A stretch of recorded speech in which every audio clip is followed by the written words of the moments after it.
ان کو عمرہ نہیں ملا. تو جب حج سے فارغ ہوئی تو انہوں نے اللہ کے رسول صلی اللہ علیہ وسلم سے فرمایا وہ سب تو حج بھی کر کے جا رہے ہیں, عمرہ بھی کر کے جا رہے ہیں, میں تو خالی حج کر کے جا رہی ہوں. تو اللہ کے رسول صلی اللہ علیہ وسلم نے فرمایا کہ تو خانے کعبہ کا طواف کرو, صفا مروا دوڑ لو, تمہیں حج اور عمرے کا اجر مل جائے گا. انہوں نے ضد کی, اصرار کیا, تو اللہ کے رسول صلی اللہ علیہ وسلم نے ان کے بھائی کو ان کے ساتھ لگا دیا کہ فلانی جگہ چلے جاؤ قریب میں جو اب مسجد عائشہ کہلاتی ہے, وہاں سے ان کو احرام بنوا کے عمرہ کرواؤ. ان کے بھائی نے عمرہ نہیں کیا ساتھ میں, ایسا ثبوت نہیں ملتا کہ کسی اور صحابی نے وہاں سے عمرہ کیا ہو. اگر یہ واقعی میں نیکی ہوتی, بڑی چیز ہوتی, تو ان کے بھائی نہیں کرتے, لیکن انہوں نے نہیں کیا. ہم یہ نہیں کہتے کہ وہ غلط ہے, کوئی اگر ایسا کرے وہاں مسجد عائشہ سے جا کے عمرہ کرے تو اس کو ہم غلط نہیں کہہ سکتے, لیکن وہ افضل نہیں ہے. جتنا وقت آپ عمرہ کرنے میں لگاؤ گے, یہ جو میقات کے علاوہ عمرہ ہے, کسی کام سے آپ کو مدینے جانا ہو, جدہ جانا ہو, طائف جانا ہو, مکے سے باہر کسی بھی کام کے لیے جانا ہو, جب وہاں سے آپ آئیں تو آپ احرام باندھ کے آئیں, آپ کا یہ عمرہ بالکل صحیح ہے. لیکن بیت کا عمرہ, مسجد عائشہ جا کے عمرے کرنا اور بے ضرورت مکے سے باہر جانا, یہ اللہ کے رسول صلی اللہ علیہ وسلم کی سنت نہیں. سب سے افضل کام آپ نے یہاں پہ طواف کرنا ہے, جتنا ہو سکے طواف کرتے رہنا ہے.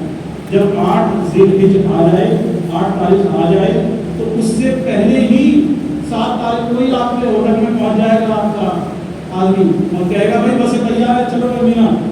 یار کتاب میں تو لکھا ہوا 8 تاریخ کو جانا ہے, ہم تو 7 ہی تاریخ ہے, اب کیا کریں. ہم لوگ پریشان ہو جاتے ہیں اسی چیز میں کہ جب بھی آپ کو مینا جانا ہو, چاہے 7 کو لے کے جائیں یا جب بھی لے کے جائیں آپ کو, تب آپ نے احرام باندھنا ہے.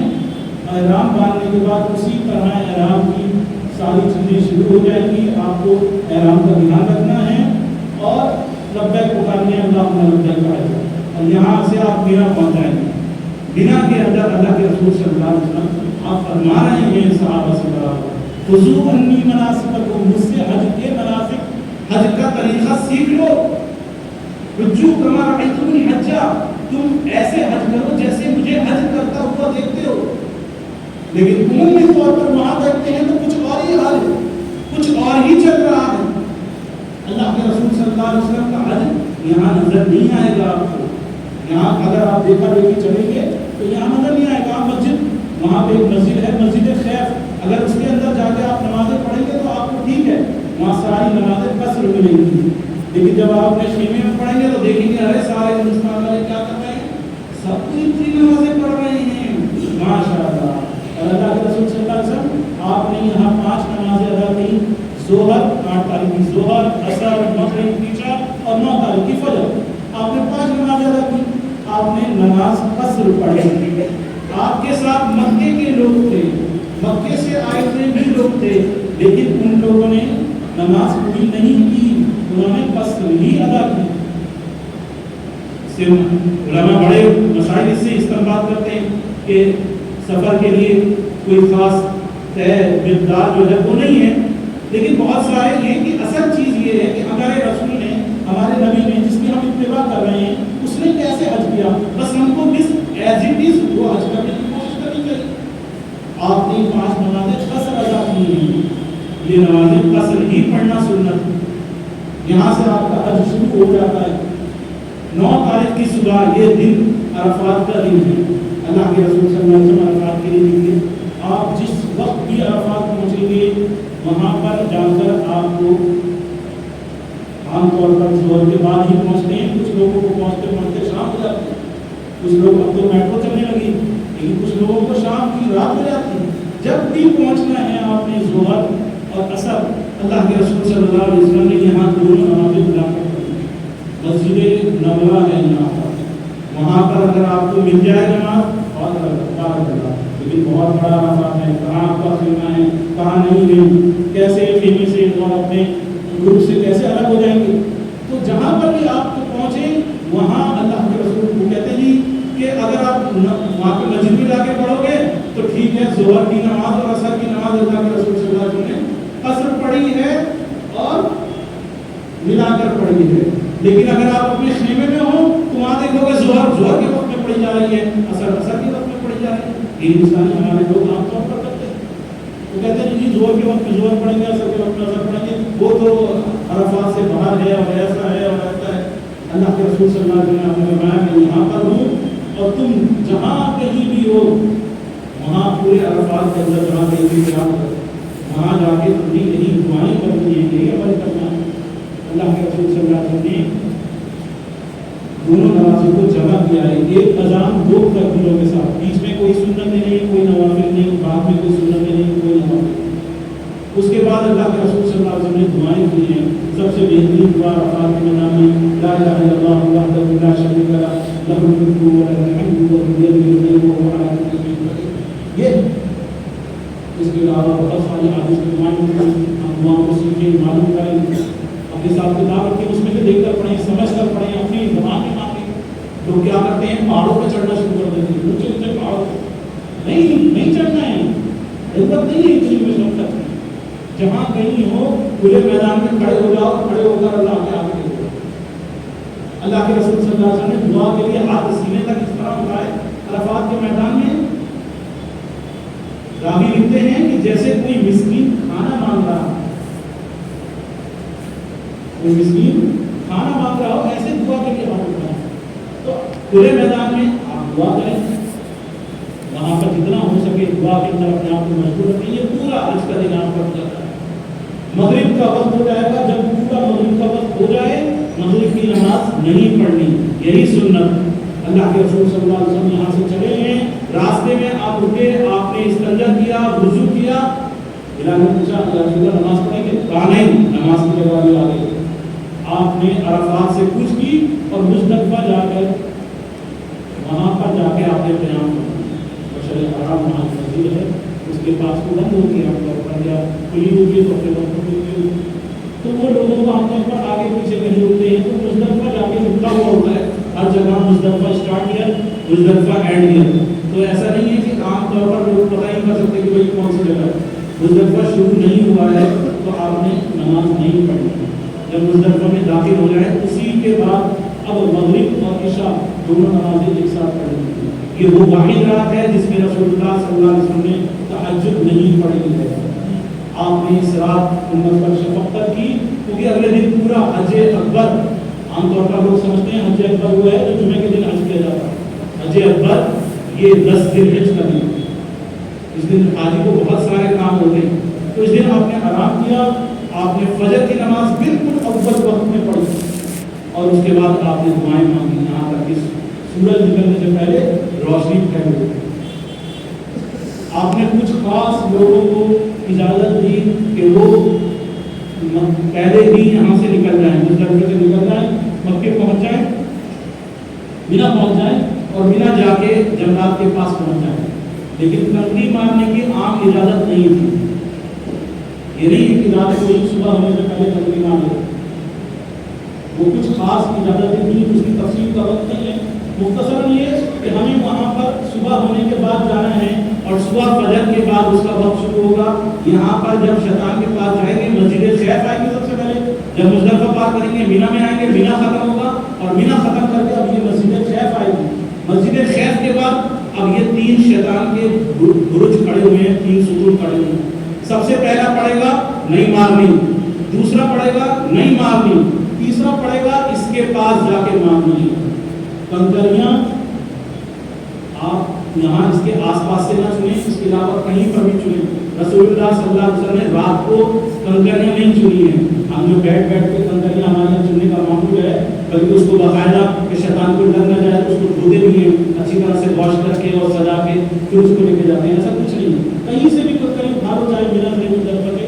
لیکن جب رات کے یہ جو ہیں ان کے پاس سے شیطان کے پاس سے کنکریاں نہیں اٹھانا، پہلا چھوڑ دینا ہے، دوسرا چھوڑ دینا ہے. تیسرے کے پاس اس کنڈیشن میں سنت طریقہ کیا ہے؟ اس کنڈیشن میں کھڑا ہونا ہے کہ آپ کے دائیں ہاتھ کی طرف مینا ہو، بائیں ہاتھ کی طرف مکہ ہو. مزدلفے کے بعد مینا، مینا کے بعد مکہ آتا ہے اور بیچ میں یہ جمرات. تو اس کنڈیشن میں کھڑا ہونا ہے کہ آپ کے سامنے، منہ کے سامنے جمرات ہو اور دائیں ہاتھ کی طرف مینا ہو، بائیں ہاتھ کی طرف مکہ ہو.